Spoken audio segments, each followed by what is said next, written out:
Welcome to this episode of Strong Kind Podcast. This episode is with Claire Zai. Claire is a lifter, a coach. She's currently a first-year medical student, and we had a great discussion oriented around training, health, the challenges of medical school, science, all sorts of good topics were discussed. It was a really great conversation. I really appreciate Claire taking the time to come on and talk about life and training and medical school and all sorts of really awesome topics.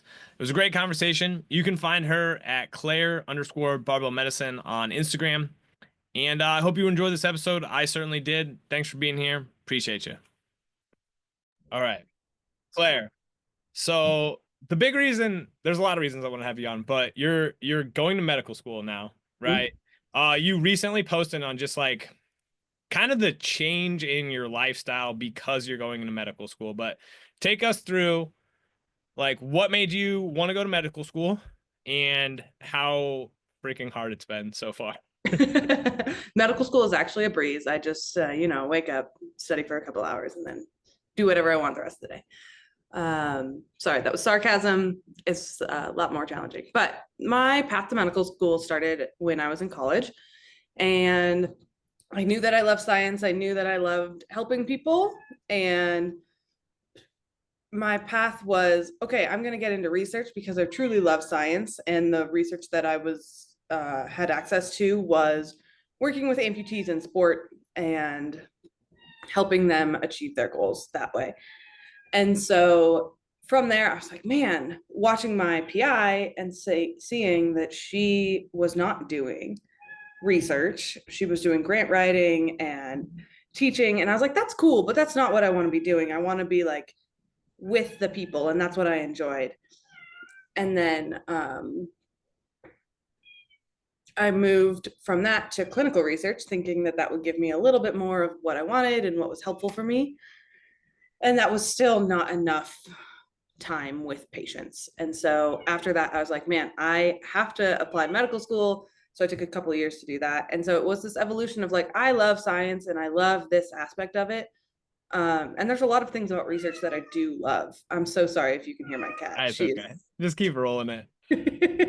It'll be fine. Oh man, she's so cute, but she's just so annoying sometimes. And so then it ends up that I wanted to be in sports and medicine and be working with people like on the ground and have those one-on-one interactions with them. So. I gotcha. Do you want to let her out? Or will she quiet? Yeah, I think I do need to let her out because otherwise just let her out. I'm gonna press pause. Mia? Oh, she's pretty. She's so cute. So that's like because your journey, it's funny. That's like, yeah, like I hate to be like this, but like that's a classic like journey of what do I want to do? Like especially. So I'll just throw this in here. Like I actually was working towards medical school. I was working in a hospital. A lot of it was kind of the same. I just started to shadow people, and I realized like, what made me choose rehab versus medicine was I actually applied. Like I did fine on my MCAT. I only applied to one school and I got waitlisted. I actually got to like number 1 or 2 on the wait list. So like I didn't get in by like the cutoff, right? Yeah. And it was actually advantageous because I think, for me, I was influenced by like barbell medicine in a few ways back 10 years ago. It's like, I just want to go and open a gym. Well, it's like, you're going to go to medical school so you can like open a gym. And it's like, is that really the way you should think about this? And like looking back, I'm like, that would have been really silly. But like you mentioning the patient contact, like what is it about that like maybe gets overlooked? Because I do think there's people who go into medicine, like they don't want to interact with people at all. Right. And it's like, yeah, they go into radiology. Exactly. And I have a buddy who's a radiologist, super good guy. He's just like, he doesn't want to have bedside manner. Right. Yeah, that's totally fine. Yeah. But like for you, what is it about just humans that you enjoy like navigating? I think a lot of the time I spent coaching really influenced that. So helping people through the most challenging parts of their life. And I do truly love teaching. It's something that I find a lot of joy in. Mm-hmm. And I get to do that as a coach, and seeing that portion of my clients, not my clients, the clients I work with, and saying, hey, I have all this information that can help you. We just need to figure out how to apply it to your life. That's really exciting for me. But I also kept running into, especially working as a coach for barbell medicine, where people ask us more intense questions Mm-hmm. than I think some other coaches get. People would ask me questions. I'm like, I don't have the answer for this. Like, I don't know how to help you. And Yeah. that was always really frustrating for me, being like, I do not have enough information to help people the way I want to help them. Yeah. And so for me, continuing education was for being a coach was going to medical school, Yeah. particularly for helping my female clients within pregnancy. Like, I don't know enough to help them, but I want to. I want to keep women lifting during pregnancy and understanding the contraindications that I know exist and like can read in a paper, but Mm-hmm. knowing why we can't exercise with those, or knowing more about some of these things, is really important to me. Yeah. Yeah. Um, that's a really good point. Do you find it's tricky to balance like kind of the current age of information overload and just how easy it is for people to kind of go down the rabbit hole with certain aspects of training and life and all sorts of things with the need to give pragmatic answers to things, right?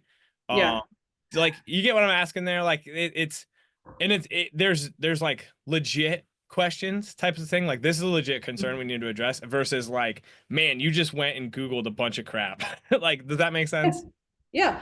Yeah. I think it's really tough to empower people to ask questions and find their own answers. And I think a lot of people who are influencers or like work in the space want people to think critically. And to think critically, you have to do some of that research.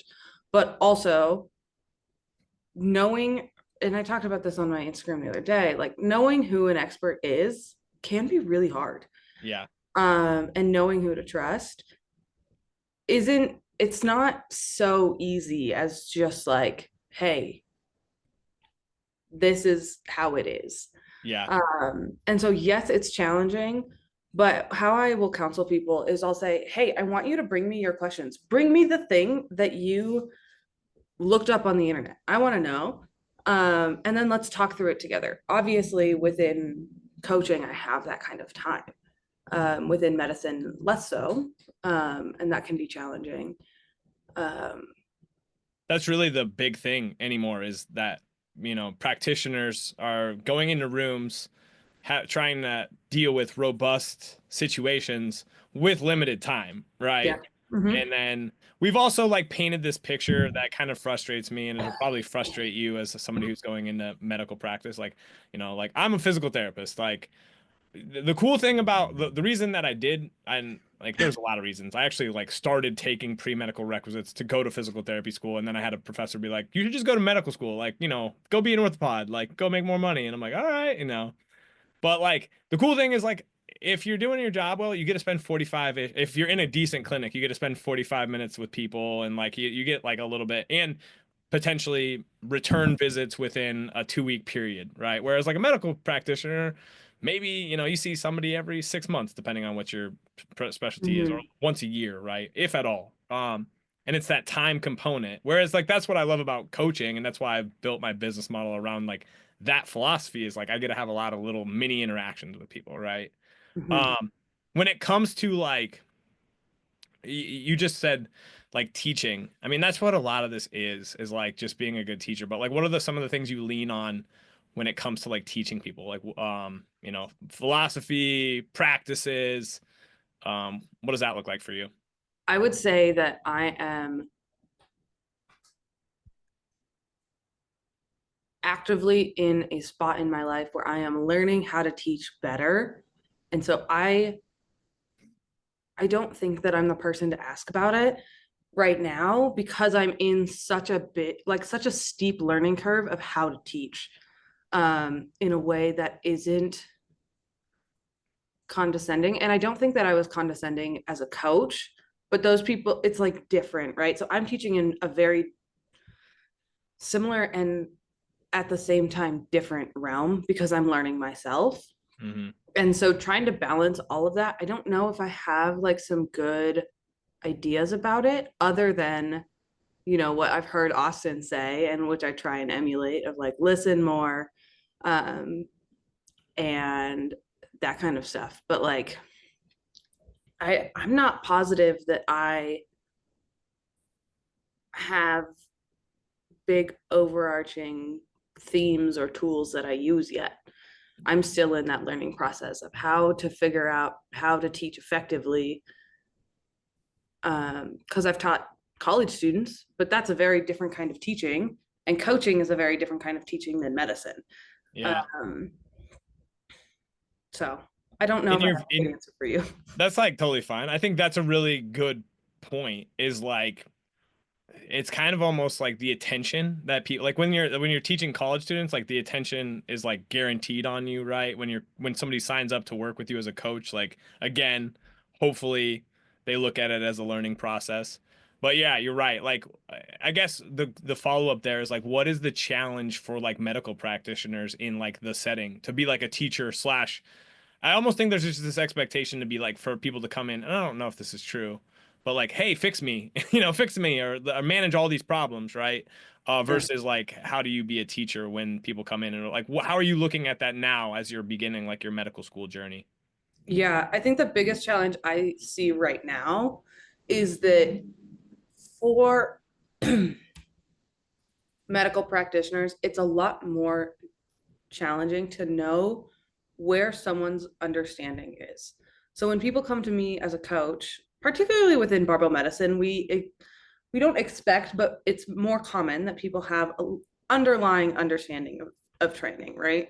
So the like we teach beginners 100%, but even those beginners have someone in their life who got them into the barbell medicine sphere. And so the level of understanding is much higher versus within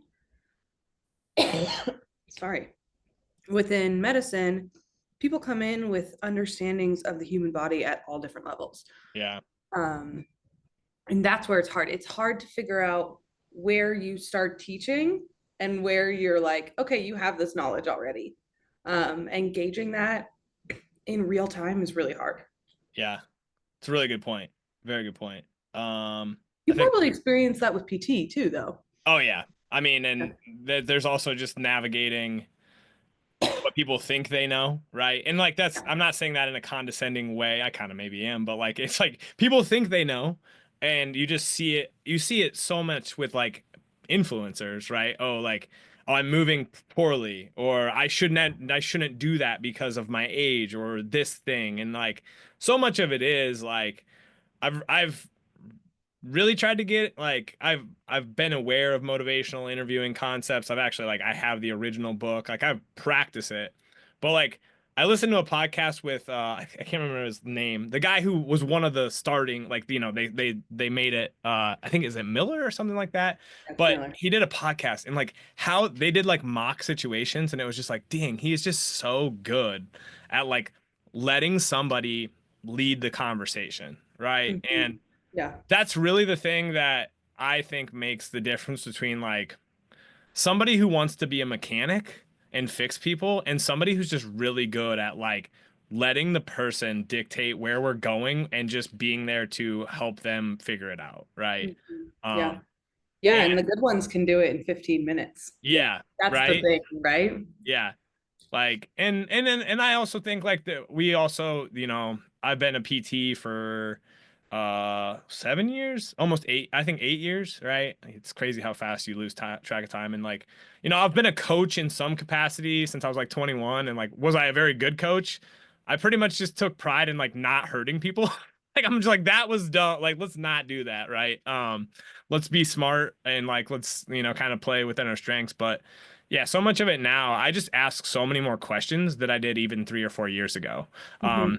which is frustrating. I think I just have to suspend my ego and be like, let's just ask a question because I don't know. I don't know all the pieces going on, right? Mhm. Um, so when it comes to let's talk about training. I want to get into like training during med school because like training's a big part of your life, and it's probably a big stress reliever. It's probably just something that you do to regulate. But like, what got you even into training? I think you played a sport. I think you were a soccer player. I don't know why I know that. I'm sorry, that's weird, but I think you Oh, played that's so weird. soccer. Yeah, I'm a soccer player, so like whenever I see soccer players, I identify that a yeah. little bit.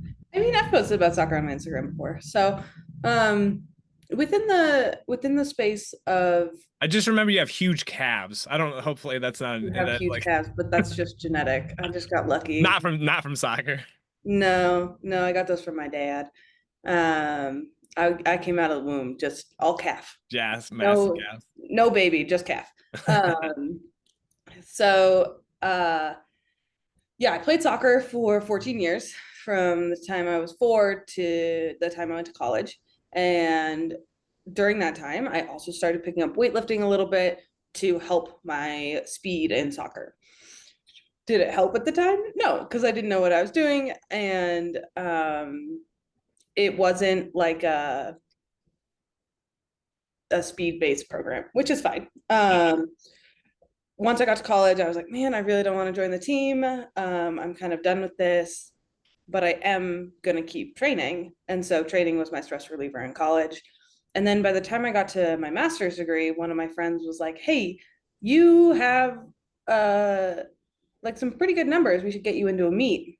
And then I did a meet, and the rest is history. So I still love training. Now that I'm in medical school, it's a little bit different. So my schedule in medical school is I wake up at, I'm usually trying to start work by 8 a.m. So I start my day by either doing a quiz for boards or reviewing the quiz I did the day before for boards. And so that's what my goal is on Monday mornings or like every morning. And then I go to class, which I have classes 2 or 3 times a week. And then I'm going over new content every day in the afternoons and reviewing. So my day starts, I try and do 8 to 5 consistently so that I can not have to, grind forever. But I'm pretty good about doing 8 to 5 every day. And then, but by the time I get home, I'm exhausted because then I get home, I then have to coach. And I just don't really want to go to the gym. I know an 8 to 5 sounds pretty normal, but like I do my 8 to 5, I then coach, I then make dinner, and then I'm like, man, I need to study a little bit more before I go to bed. Like I need to shore some things up. And so it ends up that I'm studying 10 hours a day. Yeah. And so plus food, plus trying to do all this other stuff, I'm like, man, putting in the mental effort into training is really hard for me right now, particularly because of the comparison. So knowing that I used to be able to squat 420 pounds, and right now I'm like, man, a set of 10 with 225 is like pretty exhausting. It just doesn't feel very good, that comparison. And so there's some hesitancy there. And there's a lot going into this that my entire life changed in the last 2 years going into medical school. Um, and my relationship with training has changed. And so it is still a part of my life. It's just a lot different. I train. Last week I made it to the gym twice and I went for a run. And so like that was a good week for me. And so it's just a big shift from training 2 hours a day, 4 days a week, plus cardio when I was in the height of training for school. Because I also have responsibilities for school that are not studying. Like I am the president of a club. I am running research projects. Like there's more than just the little things. So Yeah. yeah, What were your expectations going in? I knew it would change. I also just didn't love training coming in. Um, given so I had competed at the last nationals right before I entered school. I don't remember when that was. It was probably around this time, so March or April, before I started school. And then have I knew that I wasn't going to be able to get back into it during school. And I tried for a little bit to like keep up with it, and it just the drive to be in the gym isn't there. And I think that is a lot for a lot of different reasons, but I also just need something different right now, something that doesn't require my brain energy, which most people would argue that powerlifting doesn't require brain energy, but it's the needing to get up for it and to get excited for it. I don't have that right now. So, Gotcha.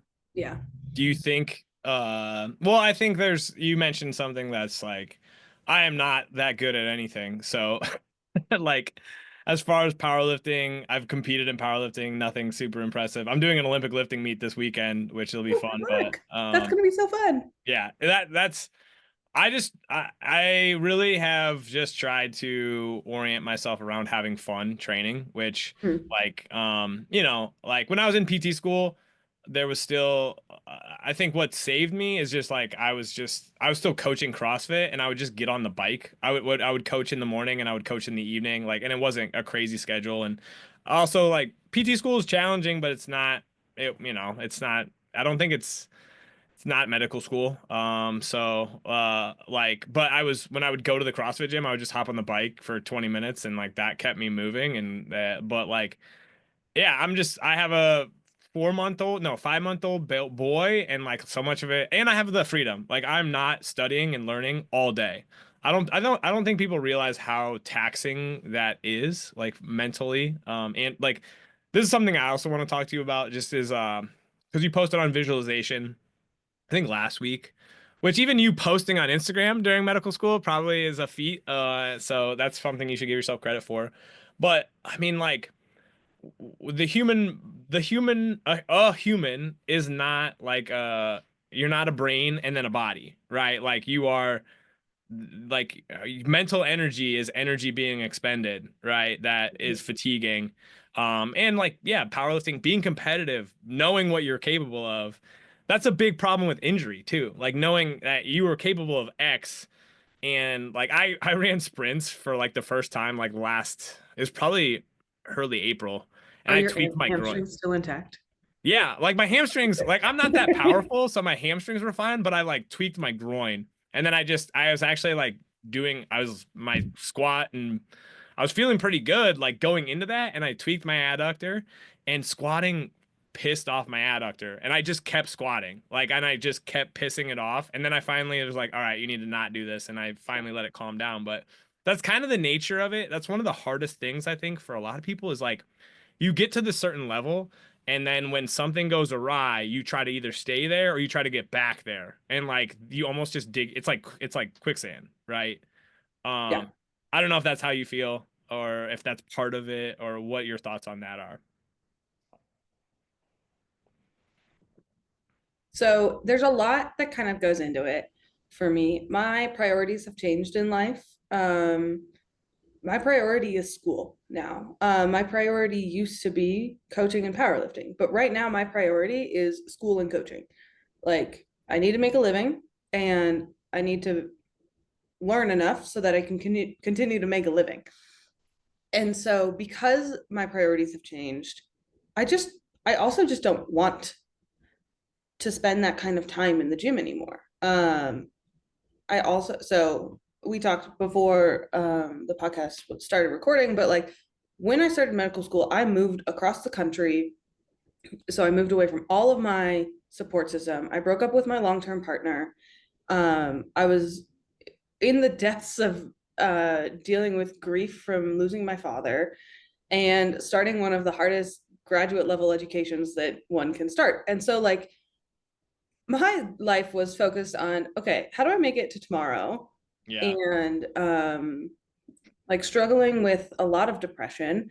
And so for me, training, I just couldn't care less at that point Yeah. because yes, it has given me so much, but in in the first semester of medical school, it wasn't serving me the same way that it had in the past. Just because as my priorities shifted, what was restful for me and what was rejuvenating for me was different. So, yes, training used to be rejuvenating for me. Now it's like, it's another thing that I know I need to do. And I do feel better when I've done it. But being with my friends and connecting with people around me is actually what's more restful for me right now, even though like that's also part of my health. And Yeah. so it's just been a big shift for me about what is actually important and how that changes kind of how I live my life. Yeah. I'm glad you mentioned that. Like, and it's not like really this is one of the things. It's like we really have no right to judge anybody on. Well, there's some people you can judge on social media, but the like determinants of health, like being social, like having social relationships that are Yeah. nourishing, is something that I think a lot of people Yeah. overlook, right? Whereas like it's probably, I mean, it is. It's like of the social determinants of health, isn't like the biggest one like your social support system is like the thing that it's kind of hard to like narrow that out, right? But of the one, Yeah. like it's pretty huge, right? It's a pretty big one. And I think it depends on the person. It depends on the circumstances. Like Yeah, there are 100% points in my life where I haven't needed my social support system as much. But in the last 2 years, year and a half, I have had to work really hard to be like, no, I need my social support system. That is what I need right now. I need to feel connected to humans. Um, and I think it's also totally reasonable that a lot of my support system in when I wasn't in medical school was my gym, and that's yeah, fine. yeah, I don't have that same connection here, and it's growing and building, but it's not as strong as it was there. And so I am also trying to find people outside of the gym and meet new people. And the place I live now is very different from where I have lived in the past. And um, adjusting to the culture here is interesting. And that means that my social support system has to be a little bit more robust as well. So, yeah. I think that's one of the things that like when people listen to this, it's like you can't, you like life is going to change. uh there are like one of the big things that people have as like an identity is like I'm a lifter, and then like well like shit's gonna change. Like I hope that, and then I'm very sure, I don't know, maybe I shouldn't say that I'm very sure, but I'm sure at some point you will get back to when it becomes a priority, when your life is not what it is right now, which is also very understandable, yeah, right? That you will get in new training in some way, shape, or form and enjoy it again, right? Um, but like having the ability to switch identities or just be, moldable and adaptable to life is like a really powerful thing, right? Um, yeah, when it comes to okay, so again, and like yeah, you losing like your father, heavy, changing, drastic change. Like I mean, I was very much depressed in 2020, especially the second half of 2020. Obviously, we were away from family. Like yeah, I have a very like obsessive mind. And so like, I was in clinics with masks on trying to help people, and like I didn't understand grief. I was like at the time a 30-year-old male who didn't really understand grief and emotions or any of these things, yeah, and I was feeling all these things and it sucked, right? And um yeah, like physical activity didn't it was something that I had always wanted to do, and I was hmm, frankly afraid to move like in a lot of ways, right? Because of what my body was feeling and stuff like that. And so I hope find your spark for something when it comes back, or yeah, if that's in your cards, right? But go play soccer. Honestly, I'm playing soccer again. yeah, It's so fun. Just don't pop a calf right away and don't yeah. get cleated. But I'm thinking about trying to join a team, but it's the time commitment of like, yeah, all right, in the town that I live in, there's nothing immediately close to me. I have to go to the next town over, which is not that far. It's like a 20-minute drive. A yeah, 20-minute drive there, 20-minute drive back, plus an hour game. Okay, yeah, so and then like settling back into whatever I'm doing, like yeah, I don't switch gears that quickly. That's yeah, 2 hours out of my week where I'm like already like, I don't know how much time I have. yeah. Yeah. Are Versus like you, my workouts right now are less than an hour. yeah. So Are you second year or are you first year? I'm a first year. Okay. What what do you know what you want to go into specifically? Um, I have an idea. I am fully aware that my mind might change by the time I get to third year and do rotations. I am like all in, loving anything OBGYN right now. We'll see if I love it when I'm actually doing it. Mm-hmm. But I love women's health.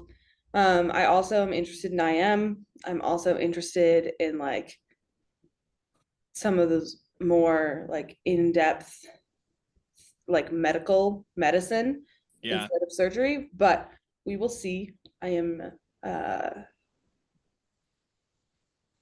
questioning for sure. Yeah. So trying to You figure have it out. time and you have time and yeah, Yeah. you'll figure it out.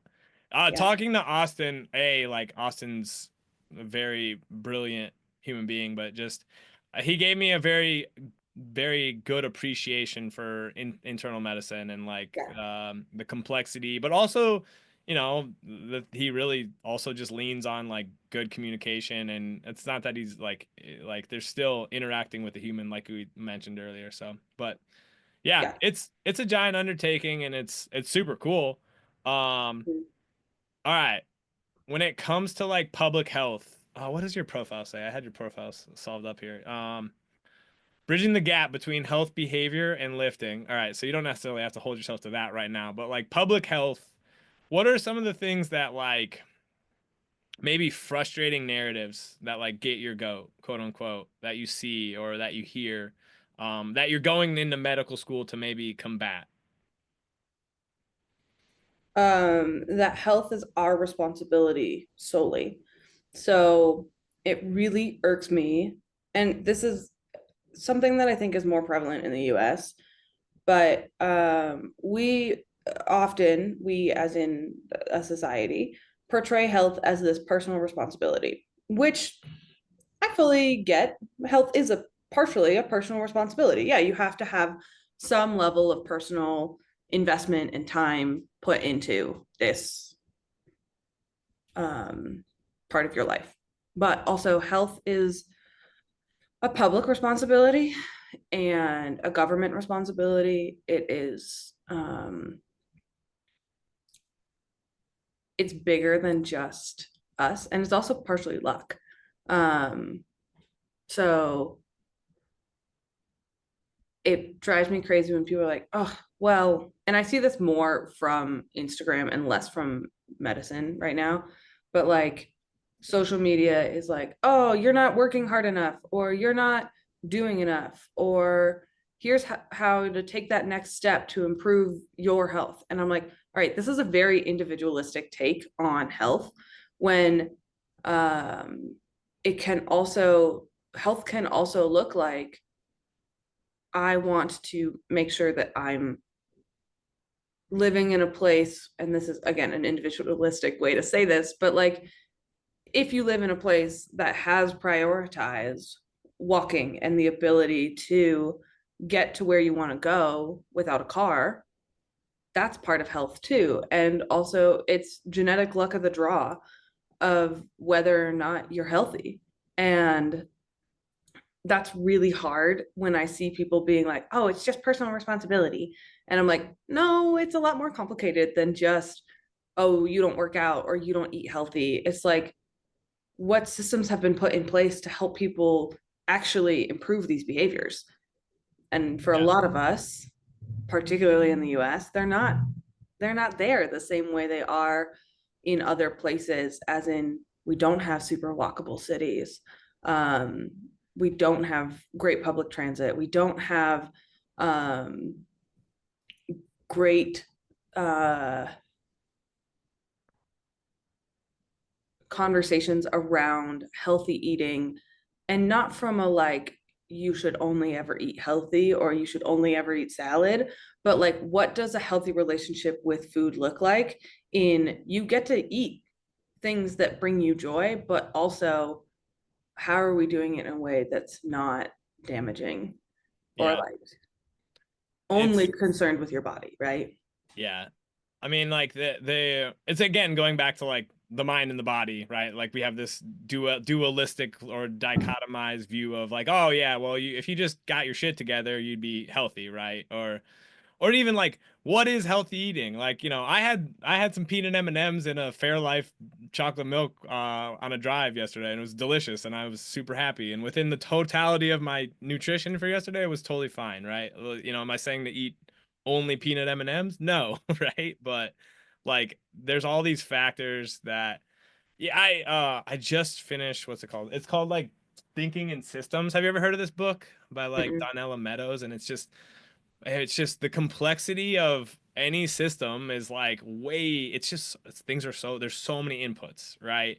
And Yeah. then you kind of get into like humans are a little bit of a black box when it comes to like we put all these inputs in, and like, I'm a pretty healthy dude. I could still have a stroke at 36 years old, like randomly, right? Which is scary as shit. I probably shouldn't have said that. Now I'm gonna be ruminating on it. But like and then you still get outputs, and yeah, it's more like risk. It's kind of learning to play the numbers game, right? Like learning to place your bets in ways that you can, but also like there's a lot of people who are just kind of screwed based on where they're born, the relationship that the people around them have with exercise and nutrition, what their government or their local community looks like, right? Like there's a lot of factors there. I think that's you hit the nail on the head as far as like the complexity of it.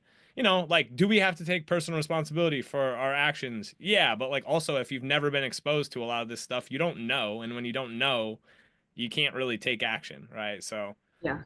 Yeah, and I think it's also, this is the thing that I run into the most is people are like, I know I need to exercise. I don't know how.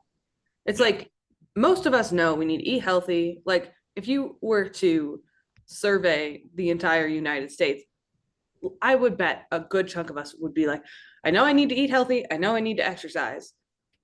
I don't know how to do those things. And that education is really Yeah. a lot more in depth than I think is given credit for by the general population. I think people who actually coach this kind of stuff recognize how complicated it can be, but for the large majority of people, it's not um, the same. Yeah. So Okay, so like somebody comes to you, and like this is one of those, this is not a gotcha question, but like I want to get started exercising, right? Like, never, like, let's say they are 40 years old, haven't been doing very much. Like, what are the things that you ask and counsel them on? the first thing I always ask is, what do you do for work? What are the responsibilities that have nothing to do with exercise that I would want to know about? So particularly for someone who's in their 40s, I'm asking, do you have kids? Do you have a partner? Do you have aging parents? Like, what are the things that you have to do outside of training that will keep you from training? Right. So like what makes training hard? And then because I also want to know like what they care about, right? And that helps me develop these systems that say, okay, this is what you care about. How can we also plan training to kind of like support that, right? Um, for individuals who um whoop, totally forgot my train of thought. That happens. um so I'd ask that the question about what they do. I'd ask Yeah. about their previous training history. I'd ask who like what they think their goals are and what Hmm. their goals are. And when I say what they think their goals are, a lot of people will give me goals that are either incredibly nebulous or way too specific. Yeah. And so I just have to reframe them a little bit often. And we will come to the conclusion of like, hey, this is your big goal, but here's our next like little step, right? Hmm. Or here's how we're gonna like work towards improving this. Um, Yeah. yeah, those are the two big ones that I'm starting with. I think I like the fact that you said you start with like responsibilities that are like gonna make up 40, probably 50, 60 plus hours of their actual life, like first. I think a Yeah. lot of people come to that like kind of after, right? Where it's like you know, the old analogy of like, yeah, you got to put your big rocks, or you got to put your, what is it? Yeah, you got to put your big rocks in first, right? Yeah. And so many, and like of coaching and all that stuff, it's like, well, let's throw in like a bunch of shit in the bottle first that Yeah. is gonna make you feel unsuccessful, right? Or is going to be something that like there's so much to behavior change, and I want to talk about this a little bit too. There's so much to both behavior change and making change, and helping people like that. I think that, hey, well, let's start with like what can't really change that much, and that's like you're a parent of two kids and you work 40 hours a week doing these things and XYZ, right? That's Hmm. really powerful. And I also just kind of also brings up the point that like health is complicated. Like if you sit at a desk 40 hours a week and you don't like your boss, like that's a stressor that needs to be navigated just as well as, you know, the stress of training, right? Yeah. Yeah. And it also gives me the opportunity to ask people like, hey, sounds like you're kind of stressed. What does your sleep look like? Yeah. And to dig into these like health behavior parts of a conversation without just being like, all right, sleep, tell me about your sleep. Yeah. Okay, tell me about your eating patterns, which is just like so clinical and not interpersonal. Yeah. And that's it just It's a starts. check box. It's a Yeah. box to be checked as opposed to a Mhm. conversation that you're having, right? And to Um, be honest, you have to start there. You have yeah. to start with your check boxes because I used to do that. And I'm recognizing it now when I do clinical like OSCEs and stuff. I'm like, I have a sheet of paper and I'm like checking off my boxes as I go because I can't remember it all yet. Yeah. And so, yeah, you start there and then as you get better at it, you can just do it without thinking about it. So, Yeah. Yeah. Yeah, I mean, that's always the thing too. It's like in, you know, this like clinical evaluation that I would like what we were taught in school by one of our professors. It was like because you didn't know, like you didn't know where to start and what to do and like how to think it through. And then like yeah. the more reps you get, the more you realize like, oh, I don't need to do all like, you know, all this stuff, right? And you can actually start to there's like a tacit you know, knowledge that comes in, which is also tricky because that can also bite people in the ass, right? Where they think they know what they need to know and they don't dig deeper or anything like that, right? Yeah. Um, so what type of well, like, okay, that's what one of this is a little bit of a pivot, but just it's kind of not a giant pivot. Women versus men in like the exercise training sphere, right? Um, you know, are men or sorry, are women not just little men? And even that's like not a very great question because men are, you know what I mean by that, hopefully. Because that's something that I've seen multiple times. You know, I coach women. The general things that I try to approach with are just with curiosity and asking questions and not really assuming anything. But what are some of the narratives that maybe you agree with or don't agree with? And then as a woman who's a coach and like navigating some of those things if they come up, what are your thoughts? Um, so I view women just the same as I view men. Um, Given the evidence that we have for training, I'm not going to write training any differently unless that person asks for different training. The biggest trend right now that I see is women training around their menstrual cycle. No matter how much Alyssa and I try and beat this over the head, it just doesn't die. Uh, and so there are no changes that need to be made for women on a broad spectrum around the menstrual cycle. For individuals and their unique experiences and symptoms, we can make changes. But training 2 weeks on, 2 weeks off, basically, not the move. So periodizing that to your menstrual cycle is um, not the word, not the way to go. So I struggle because there is no difference in how we train men and women. There's no difference in response to training between men and women. But there is a consistent push for women to be seen as a unique population because I think we are human.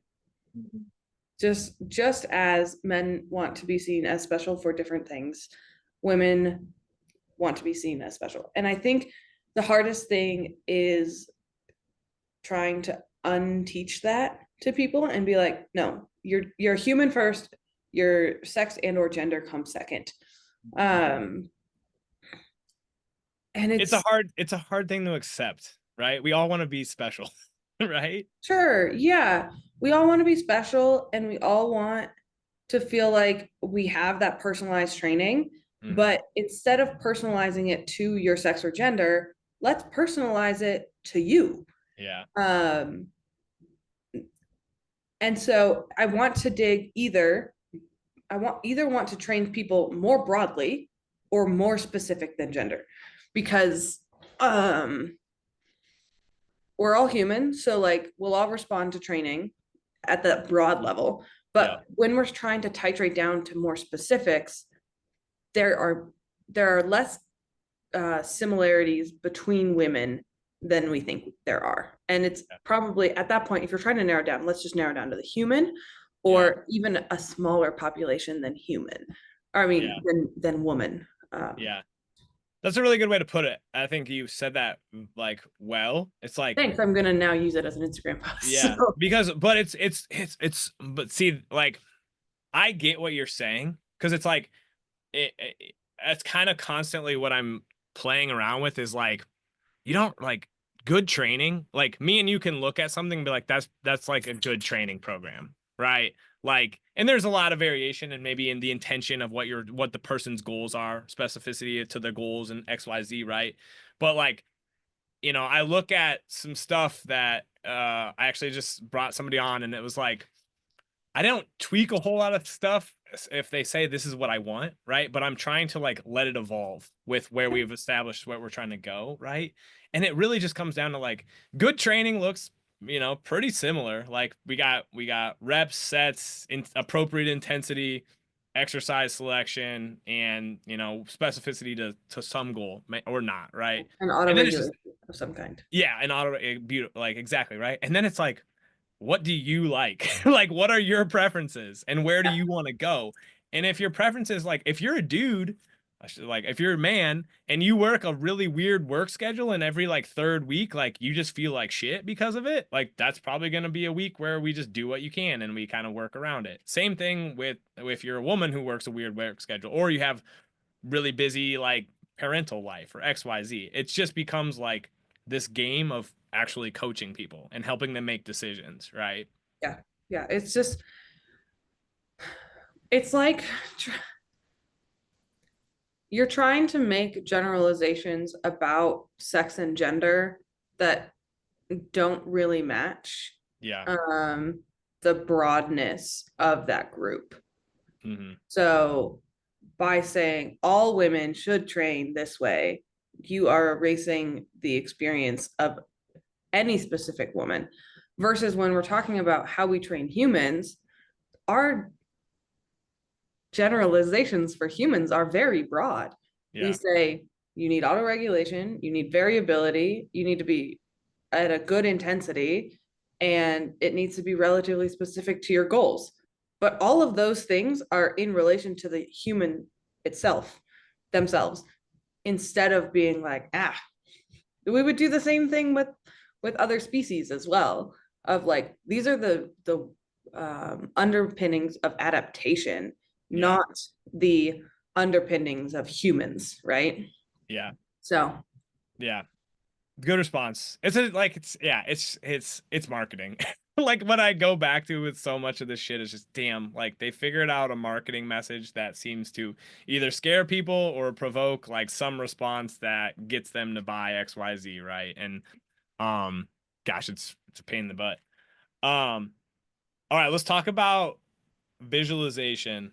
And this is one of those big things that I took away from talking to Austin, and it's something that I've actually really, really started to practice, because I read a book recently. I gotta read a lot. Sorry, I know you probably don't get to read a lot right now. I read every day. Yeah, you get to read stuff that you're told to read, but maybe not so much. No, I read for fun every day. Oh, you do? Good. What are you That's how I reading go right to now? sleep. What are you reading right now? Right now I'm reading a fiction book. And it's just I get through like 2 pages a night and then I'm like That's good. That's a good practice. Yeah. Fiction before bed is awesome. yeah. But it's which, neuroscience, it's what's How Emotions Are Made by Lisa Feldman Barrett. And she just the brain is a prediction machine. And what I've realized is like the bane of my lifting existence is that most of the time I'm predicting that I'm gonna suck, which is like I'm working out like through, because my first experiences in the weight room were like I sucked at lifting, like I didn't know how to move, didn't really have coaches, and so I've overcome that to some degree, but a lot of times it's still like just my brain getting in the way of this stuff, right? And You maybe can it's just cut that out. You don't need your brain. Just, that's just like, open the skull, yeah, take it out, put the yeah. skull back on, and you're done. Well, so much of it is like once you kind of understand the task, hopefully you got to get an understanding of the task, and like you got to like know what you're doing, but then there's just this like positive visualization as opposed to like you probably help people. It's like you go to the bar scared. Like I can tell that people go to the bar scared, right? And maybe that maybe that's not where you're at, but like what are the points? What are some of the mental pieces of like lifting that you maybe help people with or that you think about? A lot of them are how many times have you shown yourself that you have excellent capabilities and you can push it? Um,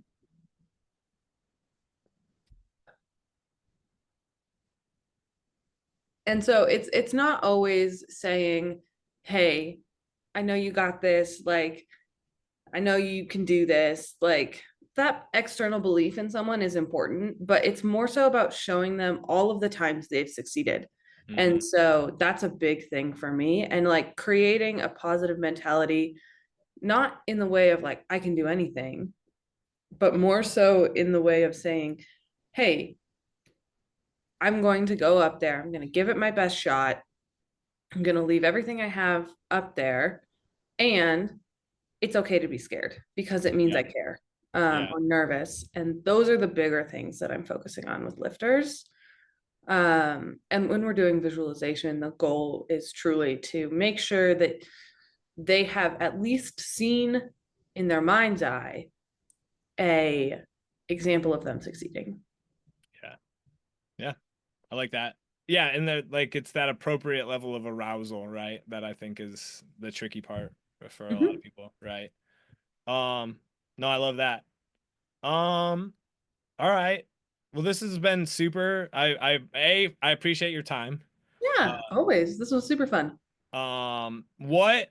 All right, you're telling 16-year-old Claire, like, what's your life lesson for, the younger version of you, and how does that maybe help other people? Stop caring about what other people think of you. Yeah, it's a good answer. It does not matter what they think of you. Do Yeah, things that make you happy. Um, Stop trying to fit the mold that the world has told you is the right one. yeah, So, and I'm sure that will change again as like the most important thing that I would tell myself. But right now where I'm at, that's what I feel like is most important is like doesn't matter what other yeah. people think of you. That's This is always your like journey. one of those ones that like when they ask people like at 90 years old, like that's always one of the big ones. And I wish I would have learned that earlier too, because I just was a super big people pleaser, worried about what other people thought going into it. And like when you just show up and like kind of execute your values type of thing, Yeah. it's a huge one. And yeah, you just also it's a lot of energy to give a shit about what people are thinking of you all the time, right? Yeah. Um, And that's not to discount that people do think of that. Like that is at some points in time, you do need to worry about what yeah, people think of you. Like when I go on rotations, I will need to worry about what people think of me yeah, because they're literally grading me as a physician or as a yeah, future physician.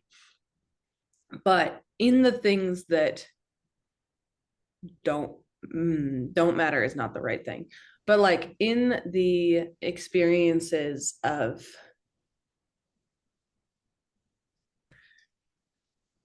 like day-to-day things or like how you live your life, yeah, it doesn't matter what you like. doesn't matter what people think. Yeah. Yeah. Yeah. How Yeah. you dress. I used to be so worried about how I presented myself to the world. And now I present myself to the world in a way that makes me happy.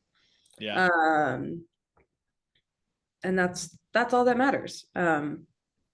We have a very short time on this earth, and man, it would suck to waste it by worrying about what other people think of you, especially if it makes you miserable. Yeah. So, Yeah. Well, have you ever read The Courage to Be Disliked? Have you ever heard of that book? mm-mm. It like changed. It was very helpful for me, and it's like a dialogue back and forth between like a young student and like an old wise person. So it's kind of in story form, but so much of it is that like, there's always gonna be people that are critical of you no matter what you do, right? So Yeah. you should there will be people who, when you show up authentically, are going to like you, right? Or who are going to respect you, right? And Mhm. that's one of my biggest things to like, probably the version of me that was just like starting in like, um, I got a lot of reps. I was very fortunate. My dad told me to take a job as a nursing assistant, where I was like, so I was in a hospital and like I just got to interact with a lot of people. Um, that helped a lot. But like the desire to like be a fixer or a pleaser, in the clinic, like so if you're a young medical student or a young like practitioner, it's just be yourself and like care about the person that you're interacting with in the way that like you can, right? Like just be as kind of, that's kind of like kindness is like a mantra, because like kindness is just showing up and like trying to be kind of open, right? As opposed to just being nice, which sometimes people overdo, right? So yeah. Yeah. And I think to add to that, I am kind of passionate about the fixing idea. Hmm. It is, and I think about this a lot as who I am as a person, wanting to be very good at what I do, wanting to Hmm. help people. It is so incredibly asinine and egotistical to think that you are the person who is going to quote unquote fix someone. Get your head, excuse me for the No, you language, can go. get your head out of your ass. Like you are not that good. Yeah. um this problem that has been seen by 100 people is probably way more complicated than what you can do. And so Hmm. do your best, give that person every ounce of your attention when you're with them, and that will be more powerful than being like, I'm the best, I can fix anything. No. Yeah. Be a Yeah. human being who listens and is Yeah. part of their community. So Gosh, now you just tap me to like just egos in anything, but really egos in like healthcare or that type of stuff. Like, oh man, if we could navigate that thing. going. Yeah, we can keep going. All right, all right. How are Uh-huh. you do you see it? Do you see like, I mean, maybe you're not quite there yet, but like do you see it Yeah. with other people? Like ego? No, I'm not there yet. Um, I see it more on the internet than I see it Yeah. in school. Um, but like you'll probably relate to this, but the ego of people who post on the internet and say, this is the one way to fix your back pain. I'm like, you are so full of yourself. Just because it worked for you doesn't mean you have found the secret. Like, and to think that you are like the pinnacle of understanding of back pain and you just fixed it, even form, pain, Yeah. nutrition, like you are not the all-knowing being on this shit. Particularly people who have no advanced education in these ideas. But for people even who do have advanced education, your humbleness of saying like, this is how we do it, this is what works for us, this is why, that's way better than just being like, I'm the best. Yeah. So Yeah. I mean, that's why I really like Greg Lehman in a lot of ways, because yeah, he's I cool. he Greg, he's just like, he's also just been, he was a chiropractor and he had his, I think he had a master's in like, or he's got a graduate degree in like spine, this in the spine, right? Like, and he's like, yeah, we don't know. Like, and like that's what true experts often say, is like, we don't know the exact things for most of these things, but we do know like these things tend to help. There's also a lot of options for people, right? do you anticipate like I mean, I'm glad you brought up the do you anticipate the same struggles of like yeah, there's like the form police, right? And you know, working one on one in like a medical setting is probably a little bit different than venturing into TikTok or Instagram about like nobody's like really debating on TikTok. Well, the people kind of are like what we should do for this person's elevated A1C, right? Like you what you need is cucumber juice or stuff like that. But do you uh do you imagine like well, let's go here. Do you think do you think that like we're gonna God, I don't want to go into politics at all. But like, do you think we have the capacity to like actually help humans, or was it just gonna become a dumpster fire of just bullshit information over the next 50 years? um, I believe in the tenacity of the human spirit and the human capacity. So I believe that regardless of the world we live in, humans will step up and be there for each other. I truly believe that. Sometimes it's very hard to see, and sometimes I have to work very hard to convince myself of that belief. But it is the belief that makes living my life the easiest. Um, Within medicine, within training, I do believe that with time, we will change, we will pivot, we will shift into more positive ideals.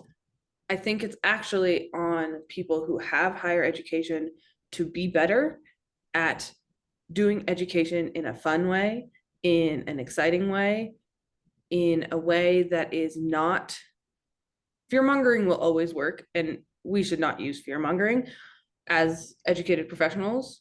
No one should, but I can't really make judgments or recommendations on how other people live their lives. We should make sure that people are who are educated are also good science educators. And those are very different skills.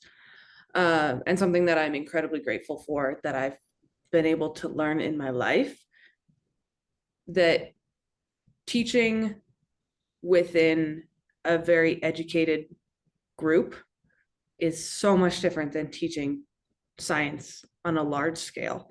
Mm-hmm. And I think people who are good at teaching an educated group, people who have advanced degrees, are often not taught how to, like we are taught in medical school, hey, you need to make your explanations in plain word form. How to do that is much more difficult than we give it credit for.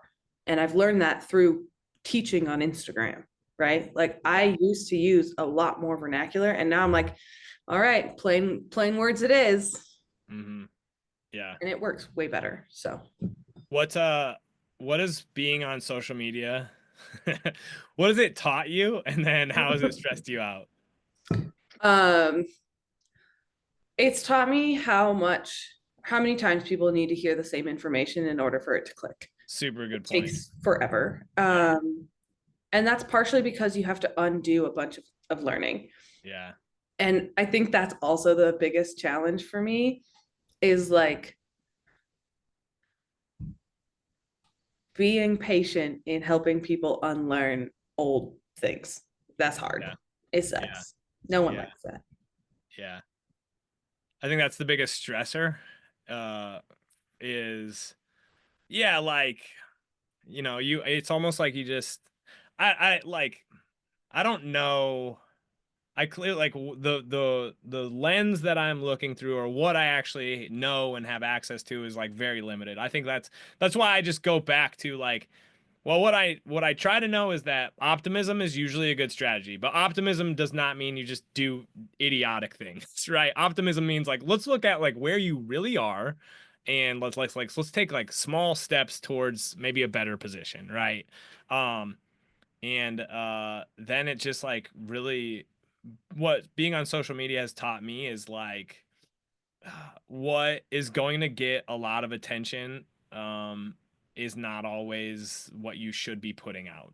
You know, like and that's a tricky game when, you know, I run my own business. I love what I do and I want people to follow me and I want people to work with me. But like at the end of the day, I gotta lay my head down on my pillow and feel good about what I'm doing. And if I'm like scaring the shit out of people to try to get them to follow my method or XYZ, like I just can't vibe with that. And I don't even know if the people who kind of do that think that they're doing that. I almost think sometimes they just freaking, this is what they know and this is what they've been taught and this is what has seemed to work, right? And they're just not aware of it, but it's really frustrating.